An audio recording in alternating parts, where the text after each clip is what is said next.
This is Stephen Wilson with the Texas Nissan Truck Meet, and you're listening to Nissan Nation Podcast.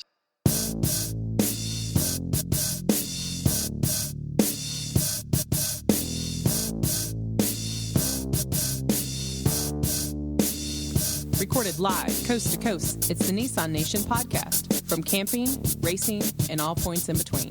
The NNP is your Nissan Nation Podcast. Now start your engines and welcome in the hosts, David and Danny. What is up, Nissan Nation? This is Dan, the Big Deal Grooters, and I am live here with David, the Big Game Boyd. What's up, Dave? How you doing, buddy? What is going on, Dan Amigo? Like my intro, man? Dude. It's my first time. I know, man. Did you feel nervous being your first time? I did. I peed a little bit in my pants, but I'm totally good now because I stopped it. Because after I got done doing it, then I stopped. Well, we can't have that, Dan. So that's a good thing. Well, you know, I'm a professional, so that's why I was able to pull it together at the last minute there. So, well, what do you got going, Dave? We got anything coming up in the big Nissan world, man? What you got going? I am getting ready for Windrock, the event we do in September. Just gonna start doing some scouting runs, kind of getting those pieces back together. Yeah, what about you, buddy? That's my favorite event of the year. I mean, Gone is awesome, but I like to get out and just be able to hang out with buddies, and it's a little bit more kind of just a little bit laid back, and I love that about you Tennessee folks, man. You know how to make a boy feel welcome out there. I tell you what, they go. I don't know, buddy. The last show, you didn't say very nice things about Middle Tennessee. I'm not sure if you remember or not. Oh, dude, I love Tennessee, man. You got the Cracker Barrels, and you got all kinds of good freaking down-home moonshines and all that good stuff, man. There's nothing wrong with Tennessee. That's right, man. Except for when it snows. But I don't come out there when it snows, so I'm good. No, we're in round 3 of Snowpocalypse here right now, and hopefully this is our last round. We've been hit with ice like crazy. There's probably half inch of ice on my Xterra right now, so wow. It's no bueno. That sucks. Yeah, you'll be good. You'll be all right. You got a little day off to do some nation podcasting here, so I think we'll be just all right. So what are you gonna do when you go down to what's going on with the planning? Well, we're gonna scout some new trails and maybe break in some new trail leaders. We've each year this thing's kind of increased, and we need some more help. So we're bringing in a couple of new guys, see how they do. We're just gonna follow them around and see how they handle it, man. Sounds good. Yeah, I know. When I went out last year, me and Metz, the old Derek Metz, we went out right before everybody got there, and we did a little wheeling. And you can get lost out there pretty easy. We ended up getting stuck in about 3 feet of super swampiness out there and some mud, so it's good to be able to kind of pre-run and make sure not to lead 5 or 6 guys straight into a mud pit that you can't get out of. Yeah, that's the thing we have to worry about where we off-road is the ever-changing weather and how the weather affects the trails. So we try to get out there a couple times before the event and just make sure everything is, we don't want to take people and just destroy their vehicles. Yeah, for sure. Well, that's good, man. It's glad you guys are getting out and doing your thing. Thank you, sir. How's next week? Of course, when this launches, it'll be the week of Mint. Are you getting ready? Yeah. You excited? I am beyond excited. I just got a picture text to me of the truck with my name on the side there. My logo's on it. I just got my fire suit in, and I'm geeking out like crazy, putting it on and running around the living room. You know how I roll. Oh, I do. I've seen the pictures on Facebook. They're pretty comical. Yeah, if you guys aren't following the Team Xterra Racing on Facebook, you're missing out. Or Xterra Performance on Facebook, you guys are missing out on some good pre-race picks and stuff. That's right. You got the Danny pose going on. So yeah, buddy, doing the Danny. So yeah, there's some last minute stuff. We're dealing with some ECU issues and wiring harness stuff that we're trying to finish up so that we can do a little quick some pre-runs, and then it's race day on Saturday, March 14th. We are going to be Class 7100. Our truck number is 7112. Oh, that's cool. We're starting number 3, and there's 5 trucks in our our class.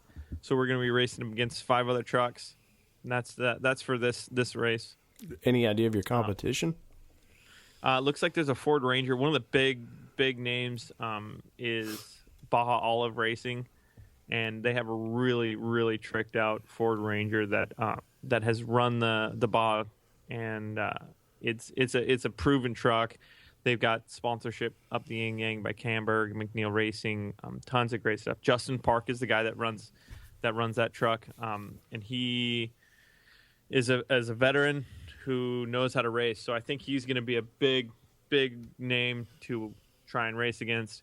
There's a couple Toyotas, and I think we're the only Nissan. I want to say there's 2 Fords, 2 Toyotas, and a Nissan, if I remember correctly. Well, as long as there's no GM there, we're okay. Yeah, right. I think we can all hate on them for a while. Yeah, right. So other than that, yeah, sponsors. I just got a couple packages in the mail from Bilstein, who sponsored us. They sent us some goodies to give out. We got Max Tracks. Oh, that's cool. Sent us some Max Tracks for the truck in case we get stuck in those sandy dune areas where you can't make your way through any of that stuff. So we got some really cool little sponsors coming on board, taking care of us with some stuff. Lots of, planning going on for the last minute stuff. We got Corey Sane from Insane Fab coming out to help pit crew. Really? A couple guys from Wisconsin, I want to say. They're driving down. They should be down there Friday. Is Ryan Miller it's going to be a lot guys? of fun. What's that? Is that Ryan Miller and those guys? Yeah, Ryan Miller and Brian Turnquist. Chicago boys. They're coming down. Yeah, my homies coming down to represent. Maybe they can bring you a Tommy gun and a pizza. Yeah, no kidding, right? The GLX representing at the Mint 400. So. That's right. But yeah, there's going to be huge press coverage. There may be some networks that are showing it. So if you guys go to bestinthedesert.com or just if you Google Mint 400, you guys could probably check it out. I know there's going to be some type of press coverage. Red Bull does a huge video thing about it. So if you don't catch it live, you should be able to find some awesome videos about it. So well, are y'all gonna? That's what we're doing. Are y'all gonna be part? I think they do like a parade or something. They do a parade down Main Street. That's on Wednesday. I don't think we're gonna get there Wednesday. It's just because there's no reason to get there a day before right inspection. We'd just be sitting there for 2 days if we wanted to get that. So I don't think we're going to go there for the big parade that they do on Wednesday. Yeah, hotel rooms are expensive. That's more for some of the big trucks that are doing the pre-run on Thursday and stuff like that. So you're pumped for that. I mean, that's awesome. Way pumped. Way pumped. When is the next race, you think? The next race after the Mint is going to be in August, and that is Vegas to Reno, which is the longest race in the United States, from my understanding. And that's a long race. You're going to be racing all day and all night and then all day. Really? It's a nonstop race. So you're driving, man. You're bouncing and jacking all over the place. And that's where some of those LEDs. That's tiring. That's a tiring thing to do. Don't I know it? It's right. That's where some LEDs and stuff like that are going to come in handy. Yeah. So KC has really come on board and made sure that we have what lighting we need. There's a lot of kind of technical aspect with how much voltage and amperage your lights are going to be pulling. There's so many different electrical systems on the truck with auxiliary fans and stuff that you run. There's a good chance you could burn out alternators. There's a lot of stuff that you have to make sure is squared away before you decide what lights you're going to run. You don't want to run too many, but at the same time, if you can't see, then you're not doing it right. So you want to make sure you have enough light, and you're not outrunning your own light and stuff like that. So they're coming on board with us, and they've sponsored the Xterra since day one. And it's really cool that they're still on board with it, and they're going to be helping us out on Thursday to get everything lit up and make sure that we know where we're going. I mean, I have no idea where we're going, so somebody's got to tell us. That's cool. I mean, I would think there's a lot of the lighting to racing. There's got to be a lot of tech with that. Yeah, it's a whole different game when you're going at a high rate of speed than if you just need to see where you're going in the middle of the night. When you're crawling or going at a slow speed, it's a really big kind of balancing act between where you need your spots, where you need your floods, and especially when you're the nose of your truck's pointing in the air, and then all of a sudden it's pointing at the ground back and forth. You're going over whoops. I was just watching a video that we posted on Class 7100 Racing, I believe, where I think it's a video of the Xterra racer, and he's got spots up on the roof, and they're pointed way out, and it's crazy because you see those things go way up in the air, and then they come back and you see the trail, and they go way up in the air, and then you see the trail, and it's scary. And I think that was the Vegas to Reno run, because you're running all night and you're running a long time like that, so. It's an interesting game trying to create your own sun in front of you without burning out your alternator. Right. Well, let's see. Let's get to some news here. Nissan news. Well, all right. Let's see. Sales figures are up for Nissan for February. Let's see. They're up across the board. Only a couple. Altima was actually down just a percentage, which was, I would like to point out real quick that. Hold on, I had it pulled up. Uh-oh. Here we go. The Cube was almost outsold by the GTR, which I absolutely love that statistic. That's a freaking awesome statistic. The Cube, not so much. GTR coming on up.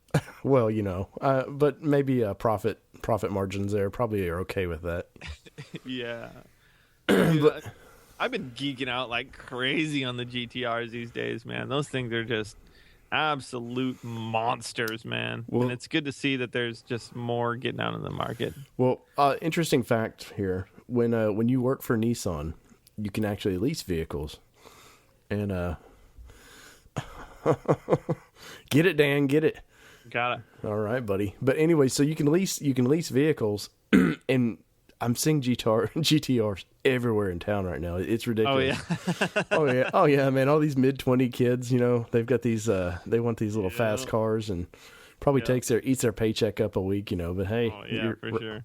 They're sleeping in the back of the thing, But I probably know of 20 GTRs in town.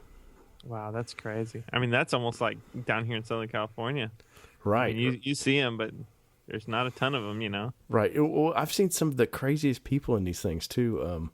You'll see these old men in these things that work for the plant, and they have to be in management, but still, you're just like, dude, just I guess it's kind of like that old guy in the vet. He's trying to relive his youth. Yeah. You're just Do you even drive, bro? Do you even GTR, man? Yeah. Right. But anyways, let's see. You know that you got a Godzilla, bro? Don't say that around the plant. They freak out. So let's see. Once again, Frontier is up 7,000 last month, Dan, which is buddy. I know we talk about this every time, but that is a ridiculous amount of trucks for something as old as this truck is. Yeah. Well, you know what? I watched a little comparison test between the new Colorado or whatever the new Chevy is. The Colorado. And it's not the Colorado anymore, is it? No, it's still the Colorado. Yeah. And the Pro 4X and Toyota TRD. And they put the Frontier as third, but when it came down to it, it was cheaper than the Toyota. And it was, it was just as good in every single class as a Toyota. And it was priced like $4,000 or $5,000 less. And obviously the Colorado was, had all these different things that outshine the other two because it's a brand new spanking off the shelf with every new technology they have. They built it specifically to outclass Frontier and Toyotas. Like, they just made everything just a little bit better so that every time you compared them, you're like, well, the Colorado's better. But for a 10-year-old vehicle, it wasn't that much better. You know what I'm saying? Like, it's stood the test of time. I absolutely love my Frontier. I think it holds up like a boss. And when they unveil their next Frontier, which I have every hope of them doing, I think it's going to be a fantastic truck. I don't have any doubt they're going to come out with a really great truck that's going to, be just as good for the next 10 years. So I love seeing these numbers, and I know that they're just gonna keep plugging away. Right. Well, it's trippy that a lot of times 5 to 7 years is the design kind of or generation of a vehicle, and for this thing to be 10 years old, it's. I remember at the plant, and I think we talked about this before. They were selling, maybe 4,000 a month, which wasn't bad, but still, I mean, for this thing to really jump up and grab a share of the market. Now everybody's bragging right now that the Colorado is selling. It's outselling everything right now, and I would hope so. The last version. The last version of this Colorado was a turd, man. There's nothing. There was nothing going from S10 to this Colorado. It just, I don't know. And I like the design, but when they put that little straight 5 in it, it was all torque and no go. I feel it's a great truck. I mean, they didn't even come out with a diesel right off the bat, too, if I remember right. What, with the Colorado?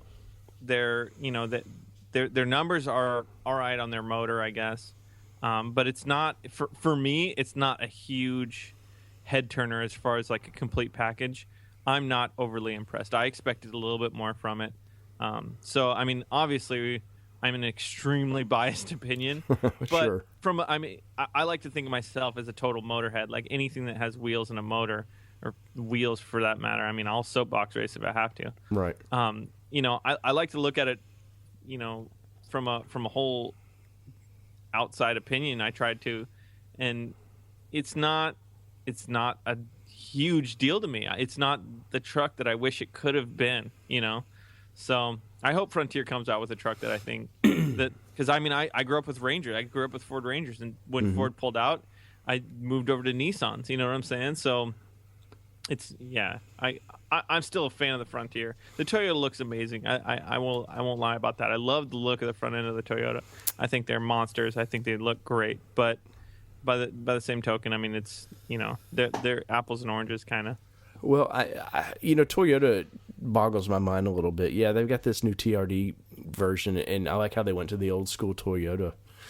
But it's the same truck. I don't care what they say. It's relatively the same truck. They've put a new front end on it, stretched it just a hair, and the back end's slightly different. It's a facelift. Right, but I hate when manufacturers do that. I hate when they go all new truck, and you're like, no, it's the same underpinnings, it's the same motor, And with Toyotas, what's strange is they're going from the 4-liter, and they're supposedly dropping to the 3.5, I think, that they're putting in everything, which is a little more get up and go. But I think the torque numbers aren't as great as they were.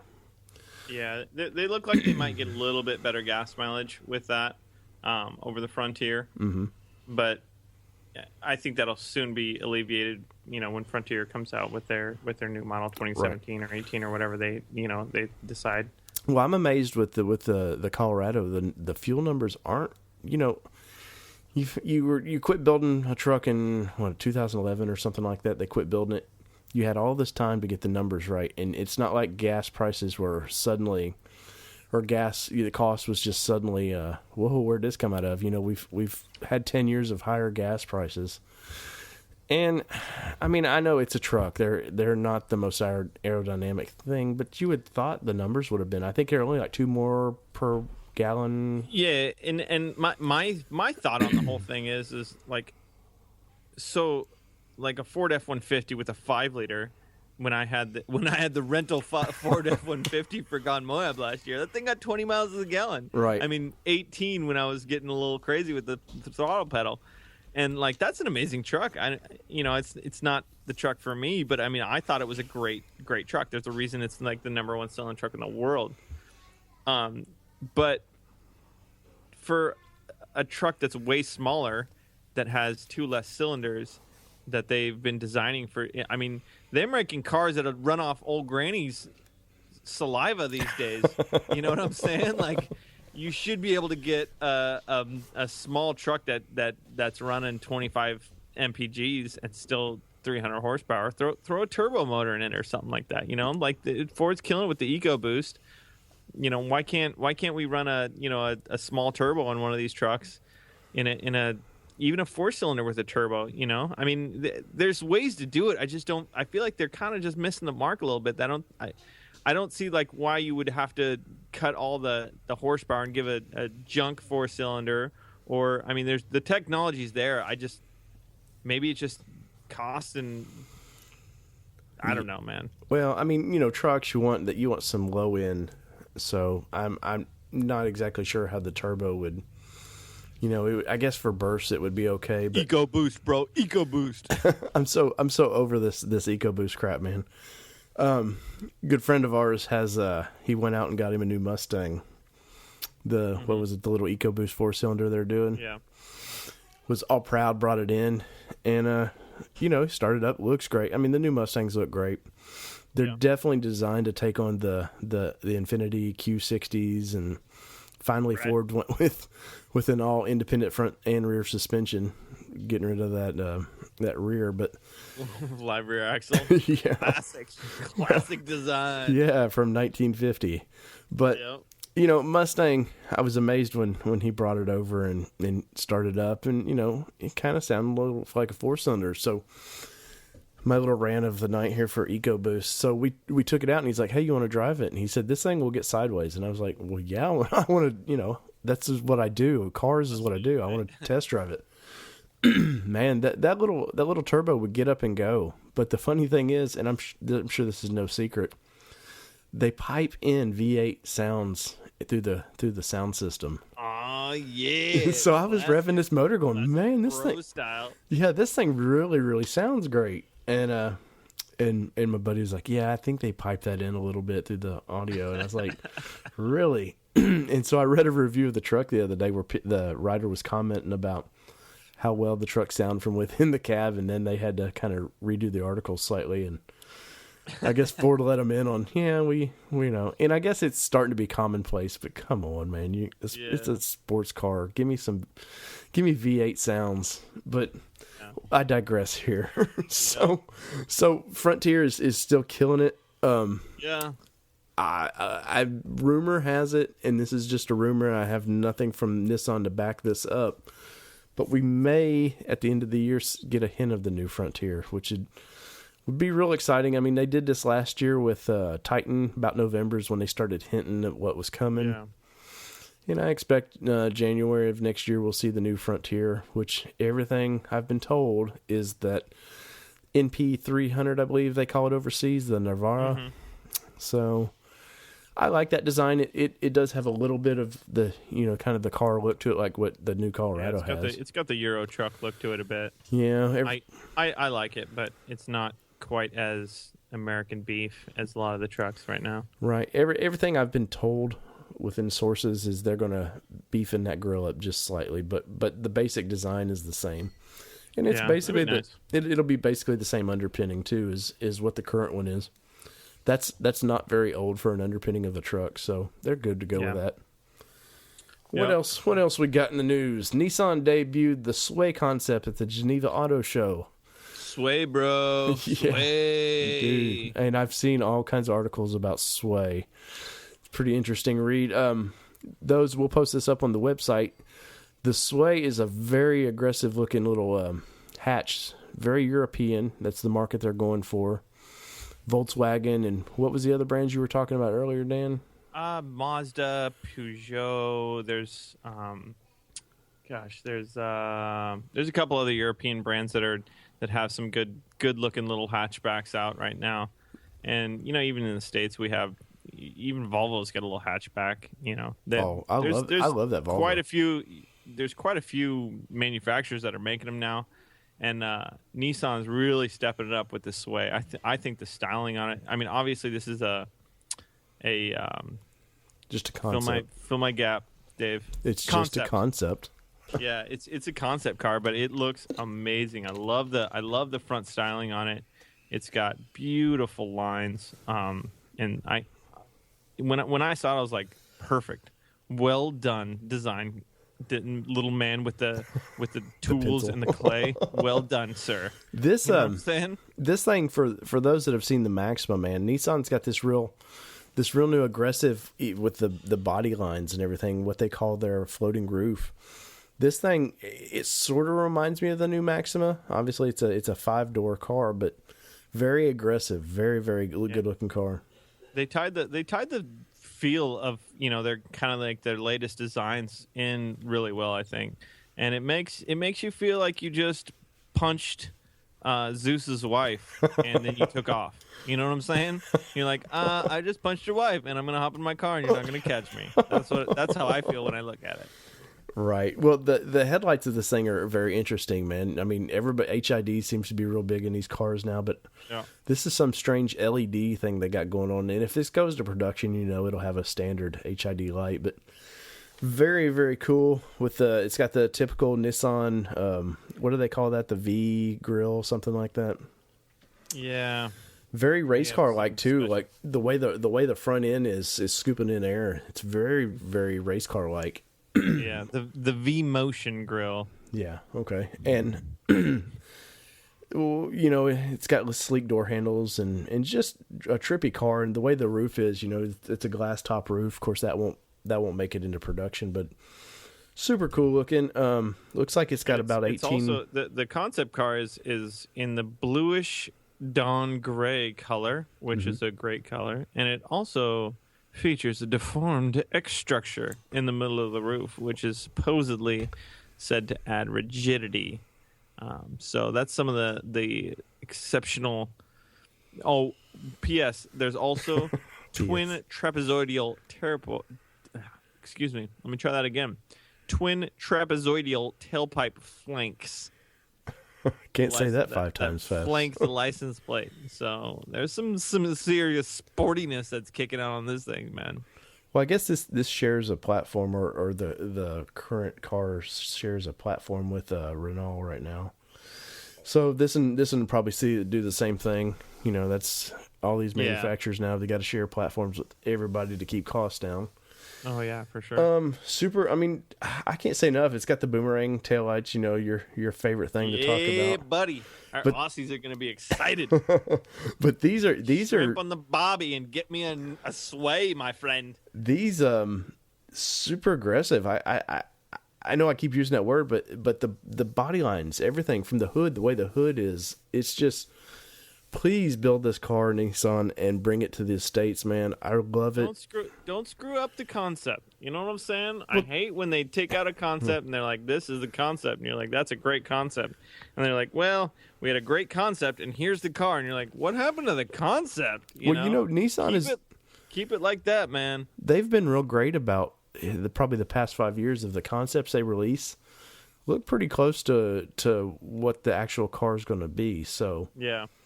It's not one of these other car companies where they're just like, BMW is real good with it, and Mercedes with we're just toying with a design, Yeah. Kind of, this is the direction we might go, and you're like, well, everybody's doing this for fun. Right, everybody's salivating over the design of the car, and then you get nothing of it. So Yep. Much like I think what Nissan did with the little Cummins 2.8 last year when they kind of hinted of that may be coming to the trucks. Yep. But for those, we'll post some pictures on the website, and tell us what you think on our Facebook page. Definitely want some feedback on this car because I love it. And of course, if I was a millionaire, I'd own all these cars anyways. But I could see this one definitely sitting in my driveway. Yeah, I agree. I'm not a car guy, but I wouldn't mind driving it to work and back. You know what I'm saying? Correct. I mean, obviously, I work at the Nissan Nation podcast 24/7, but sometimes I go to another job every once in a while just to work a little bit. Somebody's got to save our country, sir, and I think you're the man for that job. Something like that. One wave at a time. Anyhow, so we'll wrap up our little bit of news here with once again the sales figures are up. Even Infiniti was. I think Infiniti was up like 20% last month, which is pretty crazy. It's all based on their Q60 Q50 car. I mean, they're for I guess a higher end car, they sold 3,000 I think of those last month. Pretty solid number. Right, and that's I can't wait to test drive that car. Hopefully I'll make it way to the local dealership and get, they'll look at me and go, "You don't have the money," but I'll pull up in my G35 and I'll think I'm super cool. Yeah, last time I like to go sneak down to the Nissan dealership and drive them cars, but I recently got banned because I drooled on the GTR when I was there. I was drooling on it, and they're like, "Sir, you can't drool on the cars," and I was like, "I did." Do you just tell them who you work for? Just say, "Hey, Nissan Nation." I work podcast. for the Nissan Nation podcast, and they're like, "Oh, we're sorry, sir. Would you like a towel for your lip?" And then they escorted you out. That's what I should have done. Yeah, I don't know. Well, let me take a time out here before we get to our interview.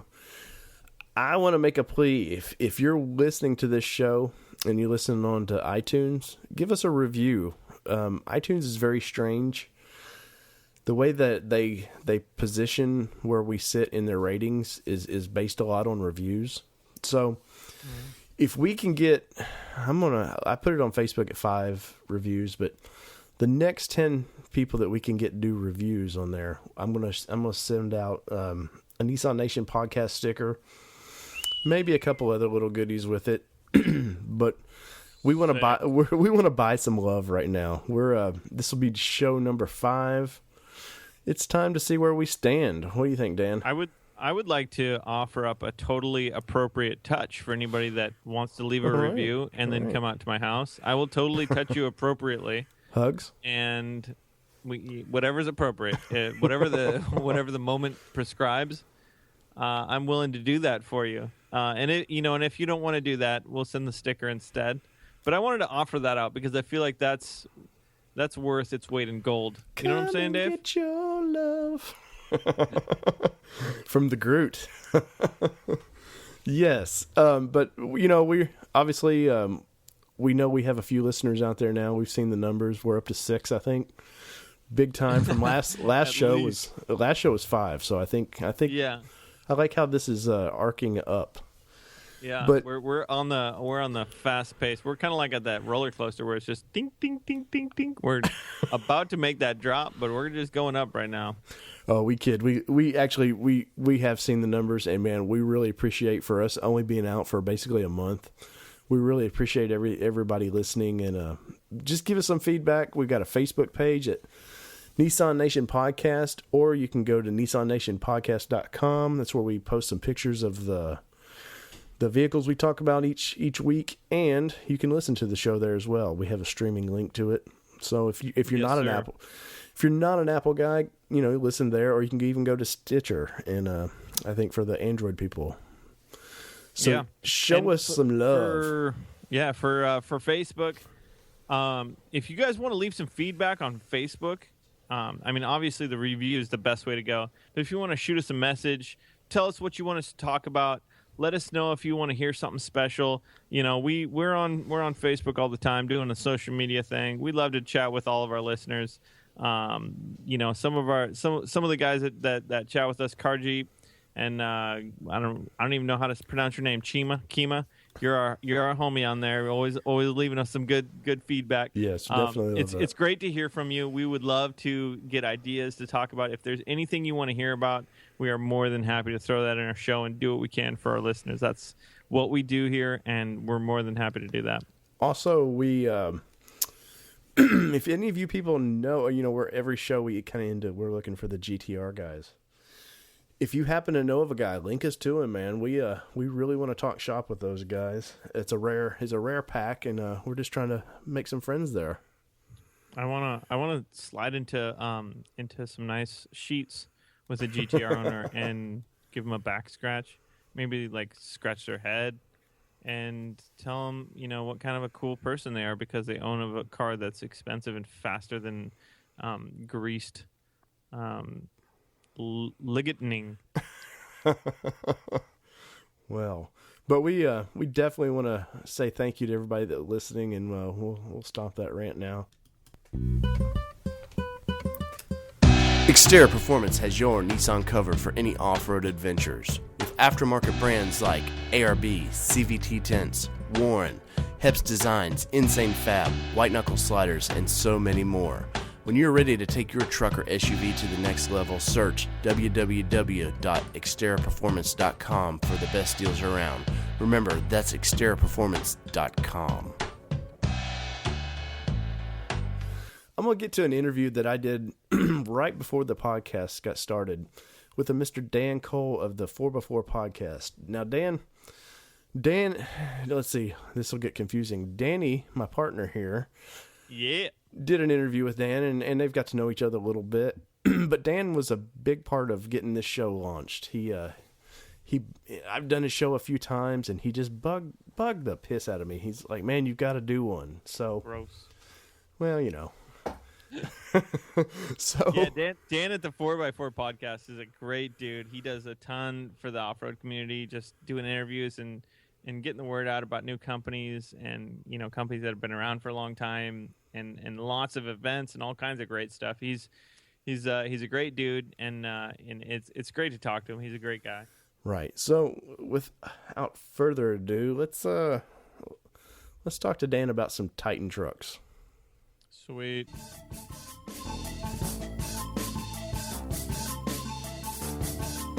All right, everybody. I want to welcome in Mr. Dan Cole of the 4x4 podcast. How you doing tonight, Dan? I'm doing great, David. How about you? Doing great, man. We wanted to give a shout out here on the Nissan Nation podcast to you. I mean, you've been a big influence to us, and we want to definitely show respect to that. Can you tell our listeners a little bit about what you do? Well, the 4x4 podcast we cover a lot of different topics in off-roading, not just a vehicle-specific. We cover everything from desert racing to overlanding and the outdoor lifestyle and everything in between. So we kind of cater to the everyman because that's what I am. I don't have a ton of money invested in my vehicle. I guess I do, but probably no more than most other people. Well, that's good. What is your background besides your podcast? So I am in the U.S. Army, so I've traveled around a lot. I grew up in Colorado, doing a lot of backpacking and mountain biking, and the off-road vehicle was just the next logical step in the adventure lifestyle that I have. So with you traveling a bit, I'm sure you've seen your share of foreign cars and maybe a few Nissans overseas. You know, I have. I haven't had a chance to really spend much time poking around with the Nissans that are overseas, but you know, I am familiar with patrols, especially, you know, serving in the military. We have some duties overseas, and sometimes the military buys all kinds of random civilian vehicles. So that's how I've had some experience with like a Land Rover Defender 110. With a lot of different Land Cruiser variants, the Troopy, and I've seen the patrols out there, but I just didn't get a chance to get behind the wheel of them. Well, we're gonna have to change that at some point, buddy. Yeah, well, and you know, there's a lot of listeners to the 4x4 podcast down in Australia, and anytime I mention a patrol or something, we get a lot of comments on that. Yeah, I noticed when I was on your show a couple weeks ago that we were talking about patrols, and I had a listener get on our Facebook page at Nissan Nation Podcast, and they had to correct me a little bit, which is you know, I don't mind it at all, but the Aussies sure know their vehicles, and they're gonna let you know about it, definitely. Yeah, well, especially when it's their vehicles there. I mean, that's not one that is available here in the United States, in North America even. So they've got a lot more experience with it, and it's exciting to see what the different brands offer in the different markets, and it kind of makes me wish that we could get some of that other cool stuff that they get. I'm sure it's the other way around as well. They'd like, you know, some of the stuff that we have, but oh well. Oh yeah, definitely. So Nissan released the next generation Titan, or they give us a little sneak peek of it. It looks like they're only going to release the diesel right off the bat, and the gas engines will come, I guess, a few months later. What was your impressions of it? So my first impression is that I'm not too keen on the exterior styling, but I like that Nissan pays very close attention to what their buyers want. They innovated and brought a lot of firsts with the Titan in the past, and it's been kind of long due for a refresh. And one of the things that their design team commented on was that the big resounding response when people asked, what do you want in your Nissan full-size truck? It was a diesel motor. So they really brought their A game with that Cummins Cummins diesel, I think that's going to be a huge hit. I like that they came in with the different tiers as well, and that they're coming with that diesel first. I know they're going to roll out the rest of the different models, but that's going to be the real workhorse, and I'm glad to see they're bringing that one. Yeah, I really think that they were looking to push their higher end game with this release and let the guys that are spending $60,000 on a vehicle say, hey, we're now going to compete. Where I think the first Titan, I think they were looking for the everyday guy, and the everyday guy is your Ford, Chevy, GM guys, and that's a tough market, to crack. And even Toyota's had their problems trying to crack the market. I think they're almost hand in hand with their first generation, what it was selling versus what Nissan was selling. Yeah, and it makes sense to bring your top tier model first. That way, the people who are really excited, those are going to be your diehard fans. They're going to be the ones that want that one. And like you said, once they've kind of saturated that market, then they'll come in a little lower. Right, and Cummins gives them instant credibility with the American buyers too, which I think was important to them. Yeah, it's a well-known brand. It's a well-trusted brand. I don't know that there's. I can't think of a Cummins motor that's really been a flop. Everything they've done has been really well received, and it's performed for a very long time. Yeah. This motor, I know that what they're working with was supposed to be in the Dodge Nissan partnership, and I think with the falling out they had when Fiat bought them, that Cummins was itching to put that thing. I mean, they had the plant ready to go to produce this engine, and it was just like, hey, we need a partner. So it's definitely exciting. It's a strange niche market they're looking at. I've seen instant what they were saying it was going to be 12,000 pounds towing or something like that. Which is 1 ton payload, 12,000 pound towing. Those are good numbers. Well, what's strange to me about that is I think the Dodge V6 diesel is somewhere in that same range. Yeah, they say that. I'm not convinced. I mean, it's sure it will pull it, but will it? It's not going to be very happy pulling it. Right. I think that bigger motor in the new Titan will be a lot happier pulling a heavy load. What was your impressions of their horsepower and torque? It sounded really good. It sounded kind of what I expected. I don't know if they actually released actual specific numbers on that, and it'll probably be some tinkering with the program before they get it all nailed down. But it sounded good. They've got a lot of really innovative ideas. I saw they've got the Kingpin ball already mounted in the bed, so it's just a simple operation to get that, put into action. They've got the towing mirrors that will extend out, and one of the other cool features they have is that like bird's eye view with the cameras mounted underneath the mirrors. Right. And tackling the problem of how do you have mirrors that extend, but you still have a camera on there that's going to give you a solid bird's eye view, and they figured out a way to have that mirror extend out and still keep the camera in the same spot. Sure. I know the Pathfinder in Infinity, the Q60, or I forget what they call the old JX35 right now. I know they really brought the cameras with the side mirrors on that, and I'm assuming it's the same technology that they brought with it. Yeah, and they're even supposed to have a camera in the bed of this thing, so you're supposed to be able to pull your hitch right into that and basically drop it and be able to go. Yeah, I had on my Suburban, I had a reverse camera on it, and that made hooking up a trailer super, super simple. Yeah. It's easily a one-man operation, and if you've got a truck of that size, odds are you're buying that because you're doing a lot of towing.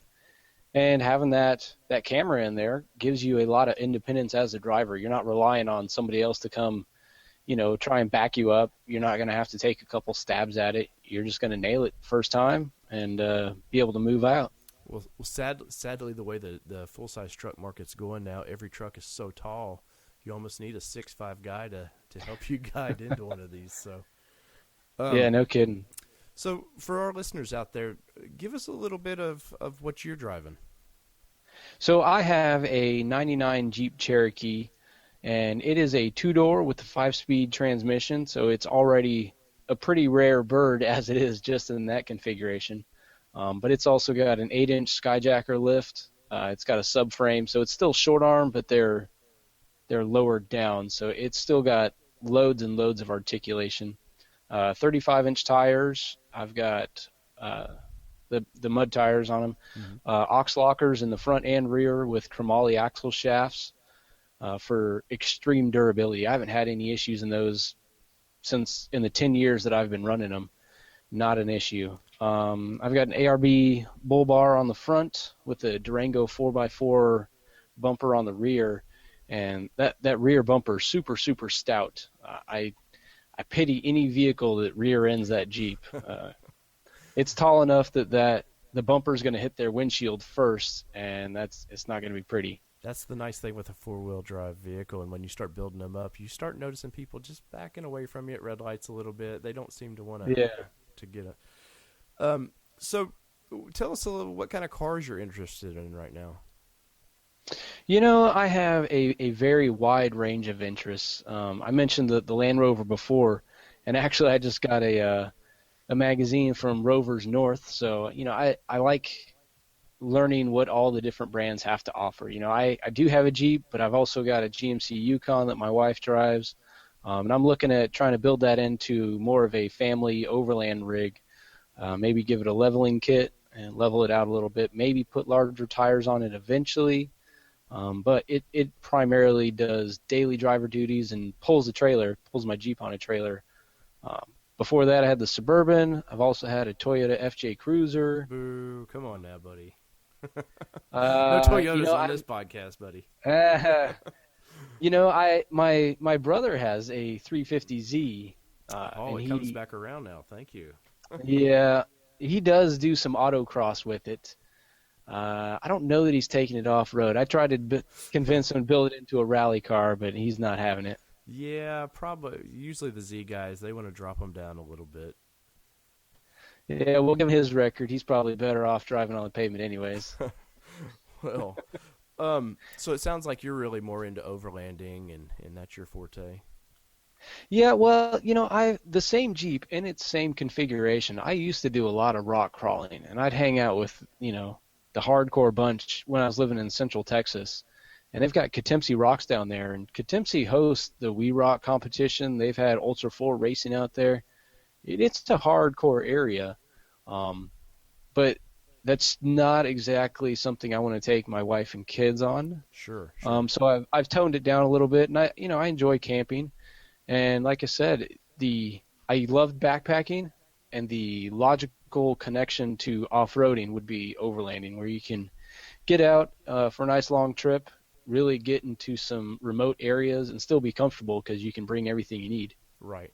Speaking of that, and with Toyota last year, basically eliminating the current FJ, and Nissan seems to be up in the air with what they want to do with their off-road SUV.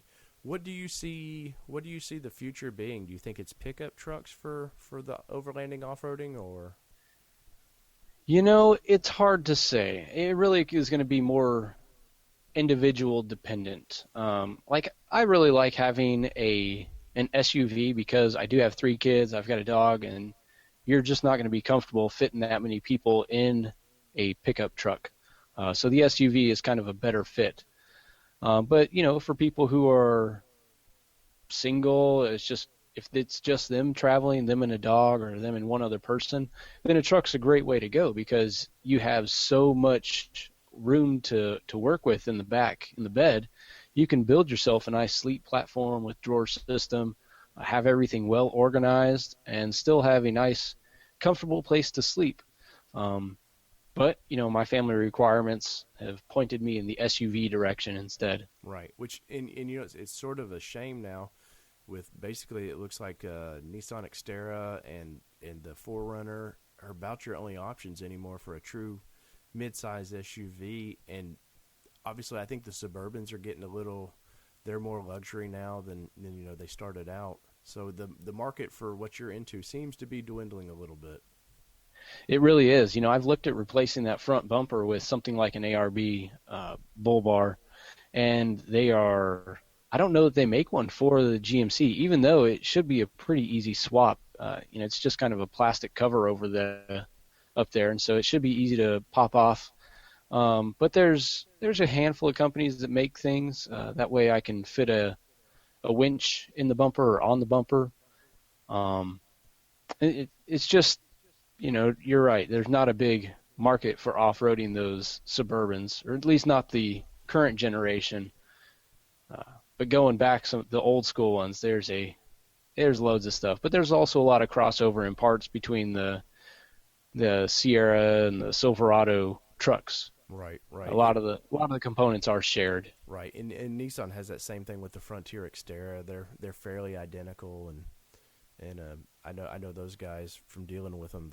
They really like shopping their parts around. Like most people that seem to modify their vehicles, you get bored with something, you want to demod it, and you want to sell off your parts. So it's always nice when you get it cross truck pollination, I guess we can say. So when do you normally release your podcast, Dan? Is it weekly, monthly? It is more like whenever I get a chance.